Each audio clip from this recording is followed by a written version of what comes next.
Welcome to our epithelial podcast. This is the first of our series in the histology course, and we're going to break down our epithelial material into a couple of different components.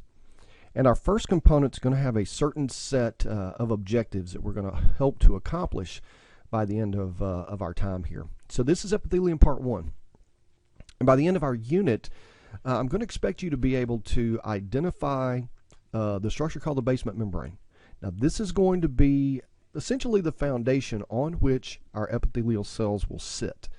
And the basement membrane is going to be comprised of several different layers, which you should be able to identify, and the different molecular components within each one of those that's going to characterize these different layers.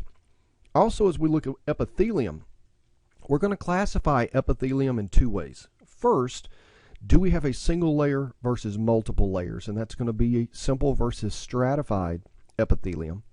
And then we're also going to classify the layer based upon the shape of the cells that are at what's called the free surface. This is the surface cells adjacent to a cavity or a lumen of a hollow organ. And there's some other types that are not as simple to classify as we've gotten here, and we'll be looking at classifying those as well.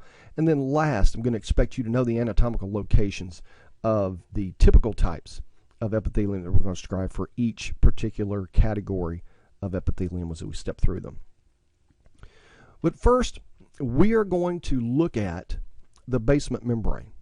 And as we do, you can see here that, of course, epithelial tissue is going to cover, which is an external term, or it's going to line the lumen of a particular organ. Now, the glandular epithelium, that's going to be our third section in our epithelial lecture, and we will get to that later. But we're starting very rudimentary with our understanding of epithelium and cell biology. Now, the epithelium covers our line, so it's going to protect. Think of your skin as a protective epithelium. It's also going to protect from disease. It's going to protect you from desiccation.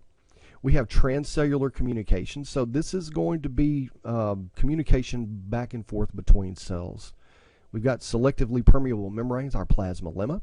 Our glands are going to function in the secretion of hormones and other factors. Absorption, this is going to be a huge one when we look at the intestinal epithelium. And then lastly, our sensory functions. We have epithelium that are going to function with taste, with vision, with balance.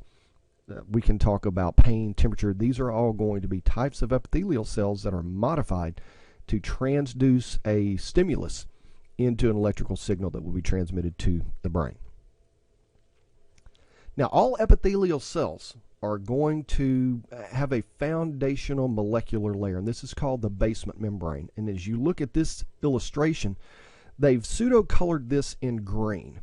You can see our epithelial cells at the surface, and we've got various types. I don't want you to get distracted by the types of cells we're looking at. Just notice the layer here, the basement membrane. It is the foundation.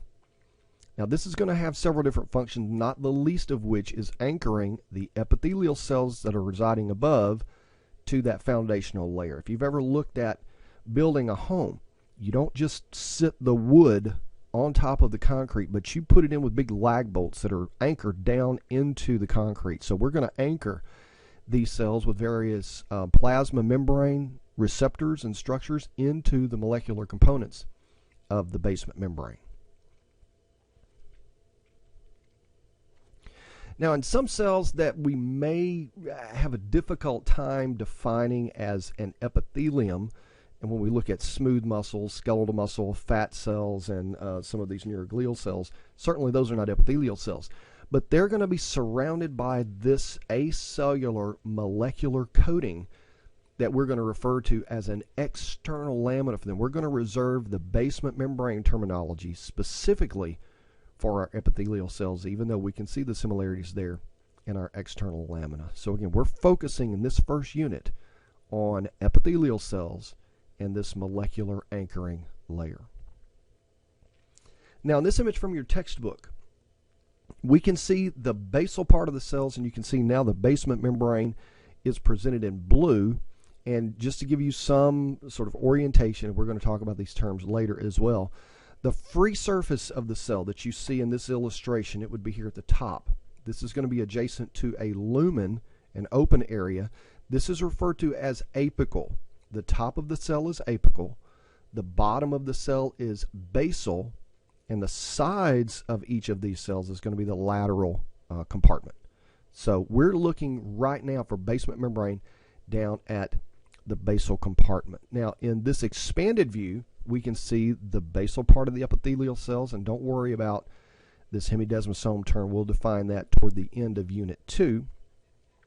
But we see that we have these three layers: lamina lucida, densa, lamina reticularis, or reticular lamina. These three components make up the basement membrane. Now you may hear some individuals synonymously use basement membrane and this term basal lamina. Notice it's not the same thing. The basement membrane are all three layers, whereas the basal lamina consists of only the first two layers. So make sure, for all intents and purposes, you know what you're talking about if you use that terminology, basal lamina versus basement membrane. Some people are very loose with their language and how they define those two. I want you to know specifically and be able to remember that when you get to your professional school, because they will catch you on that as well. Now, the basement membrane, we're going to start first with our basal lamina layer. And this is going to be that first compartment that is adjacent to the cell. And we're going to step through those two lamina that comprise the basal lamina, the lamina lucida and the lamina densa. So we're going to start from the basal plasma lemma and work our way downward through the basement membrane. Now the lamina lucida is going to be the first layer. Lucid basically means light is going to transmit through this. There's not as much material there, so it's going to be lighter in appearance when we look at it, especially with the transmission electron microscope. But in this, it's going to be about 50 nanometers thick, and you can see that's consistent between both layers. And within this layer, we are going to have structures both on the cellular side, which are going to be these anchoring receptors called integrins, and extracellular molecular components such as laminin, fibronectin, collagen. These are going to be cell adhesion molecules. These molecules, such as laminin, organize and anchor in the extracellular matrix, and the integrins are essentially receptors or hooks that are going to hook into these to hold the cell in place within the membrane. Now, the next layer down, as we descend the lamina densa, if something is more dense, it's going to be thicker and it's going to be darker in color. Light's not going to pass through that as quickly. Even though it's the same thickness, we have much more material, and these materials are bigger, such as type 4 collagen, which is going to make a meshwork or a netting. We also have heparin sulfate proteoglycans. Perlecan is the specific name of the heparin sulfate proteoglycan present in the lamina densa. Proteoglycans have protein cores on which are attached glycosaminoglycan chains, very long polymers of disaccharides, and that distinguishes a proteoglycan from simply a glycoprotein, which is mostly protein and very little carbohydrate. You can see in the lamina densa we also have some more cell adhesion molecules, organizers of the extracellular matrix, such as fibronectin. But mostly here we're going to have the type 4 collagen netting and these heparin sulfate proteoglycans. We'll talk a little bit more about these because the sulfate part, that is the key to the function of the lamina densa. In this scanning electron micrograph, we can see essentially this layer. We have two different cell layers. You can see the cells approaching at the upper left. We can also see underlying connective tissue cells at the lower right. And then this carpeting, it looks like just a rug or a carpet. This is going to be exposed basement membrane. This is basal lamina, and some of these fibers are going to make up that third reticular lamina to comprise the basement membrane. Now, scanning electron microscope, just so you're aware, looks at the three-dimensional surface structures of cells, of layers, of organs, whereas a transmission electron micrograph is going to look at a very thin slice. And we're going to use specialized heavy materials to be able to make these either more or less dense. And we're going to be looking at a lot of these transmission electron micrographs, especially in the first part of the course. But here is going to be a plasma membrane. A lot of the little specks that you see in a transmission electron micrograph are going to be ribosomes inside the cell. Here we have a portion of a mitochondria with the internal folds. Do you remember what the internal folds are called of mitochondria? They're called the cristae. Here we have some endoplasmic reticulum that have ribosomes on them, so rough ER. And as we move in this direction, the cell is sort of standing on its head. This is going to be essentially extracellular matrix. This would be reticular lamina, and as we approach the plasma membrane, you can see a dense layer and a light layer. This layer adjacent to the plasma membrane is the lamina lucida. Here's the lamina densa. You can see that much darker color. And then we have the lamina reticularis. The first two make up the basal lamina, and then all three, including the reticular layer, make up the basement membrane. So we've seen the basement membrane, the basal lamina, the different layers. We've talked about some of the components. Now the functions of what we have in the basement membrane. We mentioned type 4 collagen, and this is going to be in our lamina densa layer. Again, that's going to form something that looks like a butterfly net. The intertwined nature of these type 4 collagen molecules are going to create a nice physical filter. And in human physiology, we talked about that relative to those layers of the basement membrane in the kidney, in Bowman's capsule, and part of that filtration layer. So some of this might sound very familiar as far as that goes. We talked about the heparan sulfate proteoglycans, those negatively charged sulfate groups. They're going to create that ionic filter for all epithelial cells, and certainly when we look at our podocytes and we look at the lining, our endothelial cells of the of Bowman's capsule and of the glomerulus, those are going to function in that manner in the kidneys. This is just a generic basement membrane structure-function relationship for all epithelial cells. So we can see in this illustration, we have the nice roped-looking molecules. These are our type 4 collagen. And see how they make a nice little netting throughout this example of a basement membrane.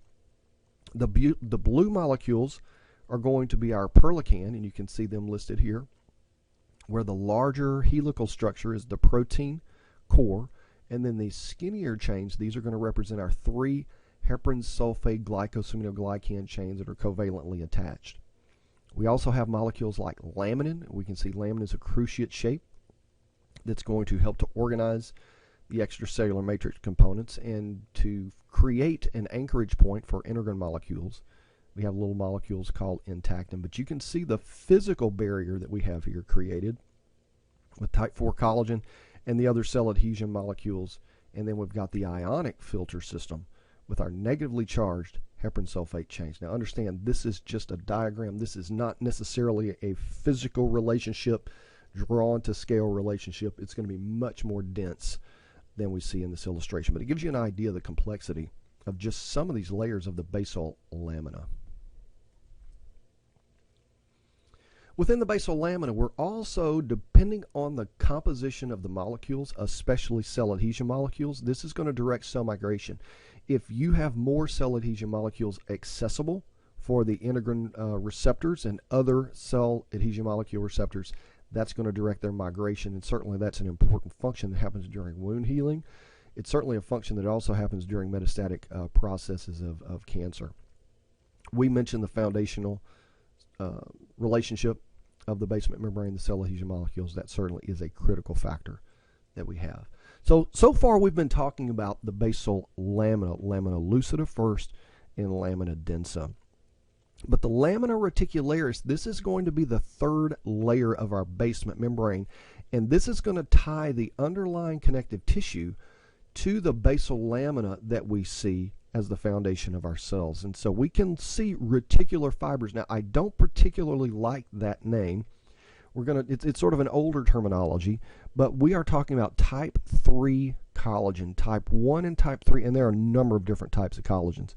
But type 1 and type 3, these are going to be produced by our connective tissue cells, principally fibroblasts, and these are going to be the big cables that are really tying everything together, and that's really the nature of connective tissue. That's our second unit that we'll talk about following epithelium. But we can see our reticular fibers and how they're tying in via other molecules such as type 7 collagen. We also have type 4 collagen that you see there. Type 4 collagen's also going to be in our lamina densa. But all of these molecules tying together to really integrate the lamina lucida, or the basal lamina, with the underlying more coarse fibers of the reticular layer and then our connective tissue proper to the next layer of cells that we have. So that's the basement membrane. Every epithelium is going to sit, anchor itself, use it as a functional layer for every epithelial layer. Now, here's the part where we classify our epithelium. And we're going to start out first with, very simplistically put, we're going to look at morphology. Morpho means shape or form. So with our epithelial cells, we essentially have three states in which we're going to find them. And we've got some specialized ones we'll get at toward the end.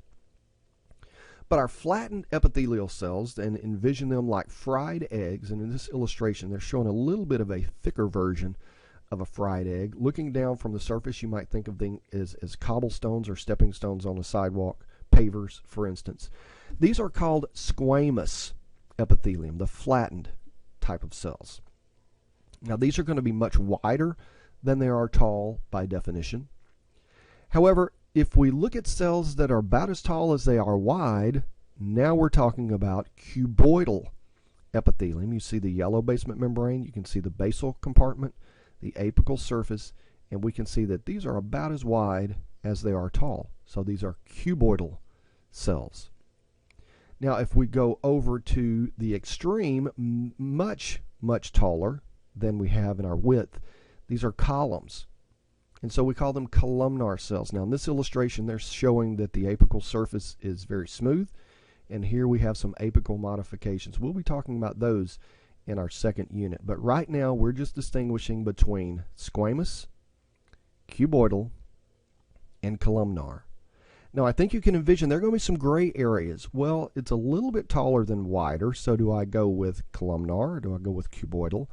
You're going to find a lot of different forms and shapes, but for our purposes, we are going to very distinctly give you examples of cuboidal, columnar, and extremely flattened squamous. I tend to avoid the gray areas. I save that for your professional schools and much more advanced courses than what we'll do here in our histology course. Now, the other way that we can classify epithelium is going to be the number of layers that we have. So if we look at the number of layers between the basal lamina and the apical or free surface, we can either have one layer, in which we will refer to that as a simple epithelium. And here are some examples. This is looking down from the surface, and honestly, you really can't tell how many layers are underneath this, but you can see the flattened appearance of these cells. Here we have a tube-like structure. This is going to be a duct of a gland.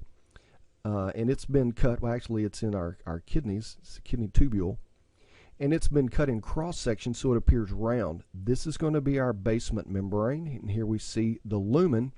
So from the basement membrane to the free surface, we see one cell layer.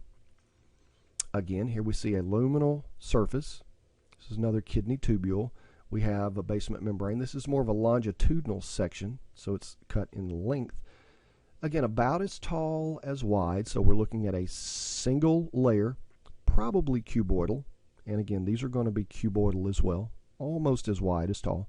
These are almost pyramid shaped because of how round this is. Here's our basement membrane. Here's our luminal surface, and one cell layer thick. All right, so all of these are examples of simple epithelium.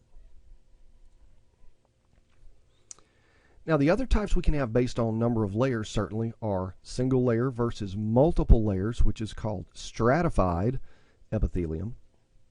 And when we say stratified multiple layers, we only have one layer that is adjacent to the basement membrane. All of the other layers are stacked up on top of that one. We have these two specialized ones. We have this one pseudo-stratified. Now, this is going to appear as if it is multi-layered because of the position of the nuclei, and because some of the cells are attached to the basement membrane will not reach the luminal or the free surface. But all of the cells will have an attachment to the basement membrane. So we put that into a special category that we call pseudo-stratified, and it'll be very clear when we see that. And then our third category is a stratified layer, but it's called transitional because the cells on the surface can either be in a relaxed dome-shaped appearance, or they can be very stretched out or look almost squamous in nature. And when you see these, there are other characteristics that will help us identify the transitional epithelium. So we'll be walking through those individually. So here in our illustration, we've already talked about our simple epithelium, one layer that we see. And the way we define these is by telling you, okay, how many layers do we have?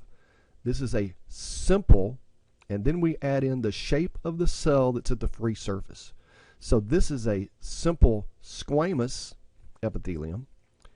And what would this be? What two terms would you put with this? We already know simple because it's a single layer. Now we go with the shape of the cell on the free surface. So this is a simple cuboidal epithelium, and this a simple columnar epithelium. And that's how we define those terminologies. Now this gets a little bit more challenging in the sense that, okay, we have multiple layers. So this is stratified. And again, we define the shape terminology, that second term, by the shape of the cell at the surface. These are flattened cells, so regardless of how many layers we may have and what the cells may look like at the bottom, what they're going to look at the top or the free or apical surface, that will define the layer. So this is a stratified squamous epithelium. Okay, do this one for me. How many layers do we have? We have two, so this is a stratified layer. And what about our second term based on morphology? Stratified cuboidal epithelium. Now this is our special one. Do you see how all of the cells are attached at the basement membrane? And I hate that they put these in here. They look like they're not, but they will extend down and attach to the basement membrane. But they all don't extend to the apical surface. This is our pseudo-stratified type of epithelium. And you see the level of the nuclei and how they're in. It appears like it's stratified, but it's not. And hence we put the pseudo term in. And then our last epithelium can look in either of these two forms. This is transitional, and it is in fact stratified, but when it is in a relaxed state, well, I say relaxed state, it's not being stretched or a force applied to it. We have these nice rounded dome-shaped cells that are going to actually be able to flex and flatten out when they are stretched.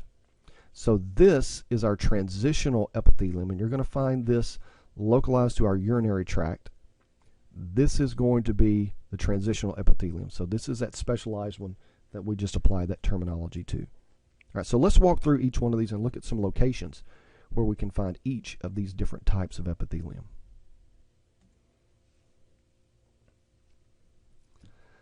So first, simple squamous. So a single layer of our flattened cells, look like fried eggs. And what we see on the left-hand side, this is looking at the top. And you can see our nice cobblestone of cells. And in this side, this is where it gets a little bit challenging. And what we will do is we will point out exactly what it is we're asking you to look at. This is a blood vessel. It's nice because you can see the red blood cells in the lumen of this. The free surface cells are going to be these really flattened, and you can mostly just see the nuclei. It's very difficult to even see the cytoplasm. These are our squamous cells that line blood vessels. Now you may be saying, well, that looks stratified.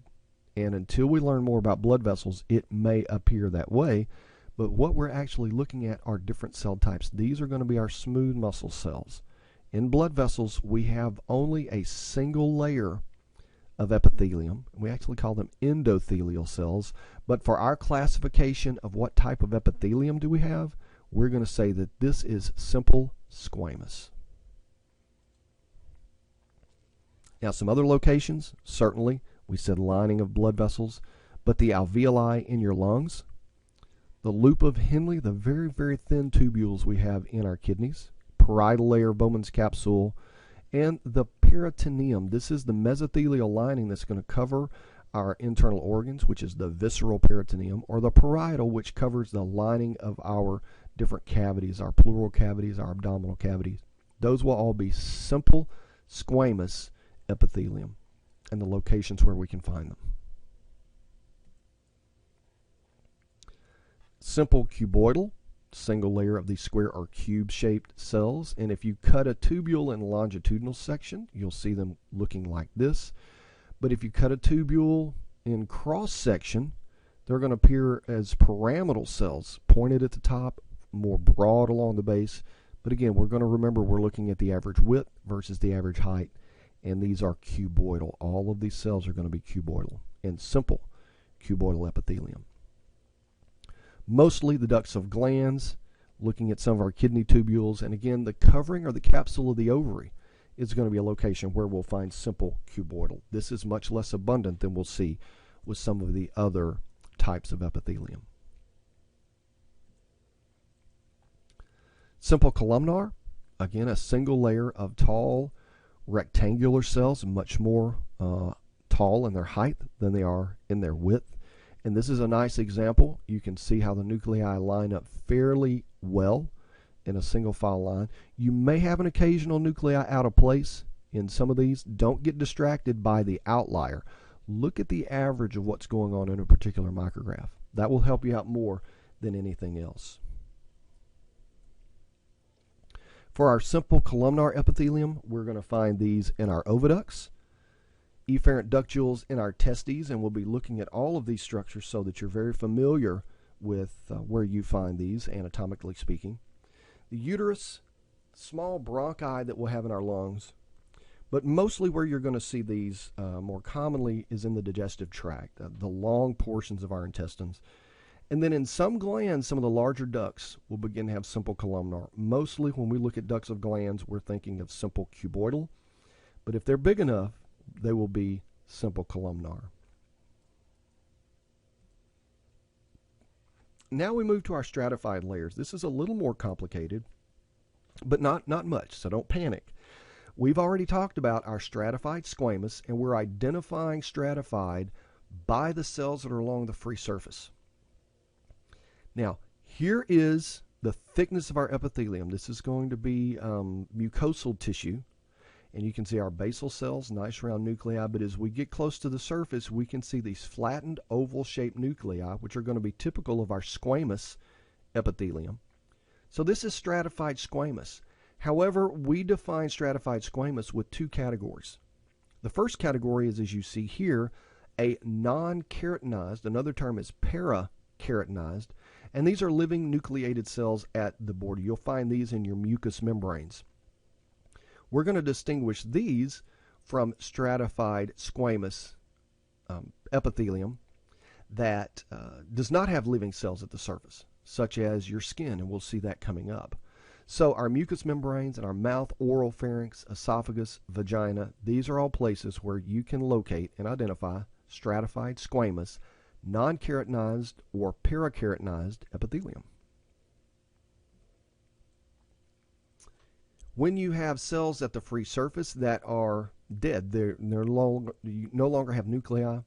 These cells are simply filled with keratin and keratohyalin granules. They're going to present a waterproof barrier.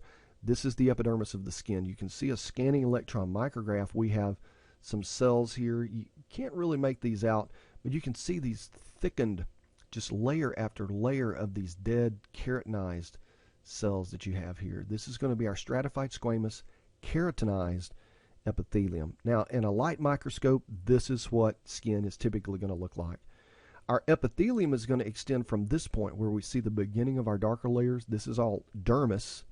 Our epidermis, or the epithelial layer, is going to start here at the basal layers and go all the way up. And this bracket that you see, this bracket are all of the dead squams that you see in that part of our skin.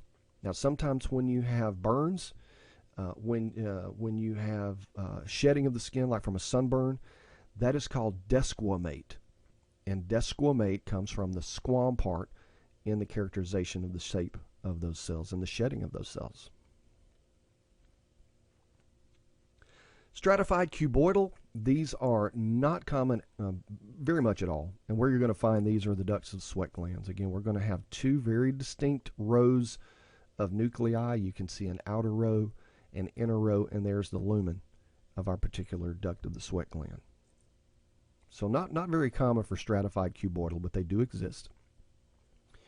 Stratified columnar as well is going to be less common than we'll see from some of the other types, but we have this basal layer of cells and these nice columnar cells that are rising up, all lined up with their nuclei. Here we can see on the other side the same thing. That is our stratified columnar epithelium. So as you can see, not very common, the conjunctiva of the eye, some very large excretory ducts, which we won't see much of, and portions of the male urethra. Again, very localized in where we will find those types of tissues. Now, since we're doing stratified, transitional epithelium is a form of a stratified layer. However, sometimes you will see these dome-shaped cells. And if we're looking in the bladder, this is going to be when the bladder is empty. We can see our multiple layers. We can see the nice rounded dome shape like we see in our illustration. In this micrograph, we can see those. But we're also going to be looking for binucleated cells. There you can see a nice binucleated cell. So with the dome shape, binucleated cells, especially at the free surface, stratified in nature, we know that this is going to be transitional epithelium. So this is urinary tract through our major minor calyces, all the way down through the urethra, urinary bladder. This is where you find our transitional epithelium. Pseudostratified. Remember, these are layers that look stratified based on where you find the nuclei. However, they're all going to be attached to the basement membrane. Now, we haven't really gone over our apical specializations yet, but we're going to introduce them here a little bit. Pseudostratified epithelium, and these are going to be columnar. You notice we don't have the columnar here. Some people will say pseudostratified, columnar. If you want to do that, you can, but pseudostratified really implies columnar in their morphology. At their apical surface, they can either be ciliated or non-ciliated, and we'll also look at another apical specification. But these are non-ciliated, pseudostratified epithelial cells that we see here. No modifications at this free surface or apical surface. Non-ciliated, we're going to find some of these in the epididymis, in the male urethra, and large glandular ducts is where we're going to find some of these pseudostratified. Much more common is going to be our ciliated form. This is going to be characteristic of our respiratory lining. And we can see with this epithelium, look stratified, nuclei all over the place.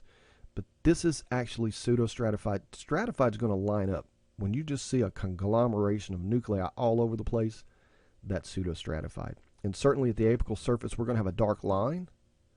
And then we'll see these discontinuous structures. That's going to be the best way to really describe the cilia at the surface. So we would classify this as pseudostratified ciliated epithelium. And again, if you want to throw the columnar terminology in there, you can feel free to do that. Where do we find our pseudostratified? Again, its locations are going to be in respiratory tract, so trachea, primary bronchi. We also see these in our sensory tissues, auditory tube, tympanic cavity, and then certainly in our nasal cavity, which we would throw in there with our respiratory passageways. That's going to wrap up our classification. Once again, remember components of the basement membrane. Remember our classifications based on number of layers, based on our shape of epithelium, and then be able to associate where you would find each of these types of epithelium anatomically with locations in the body.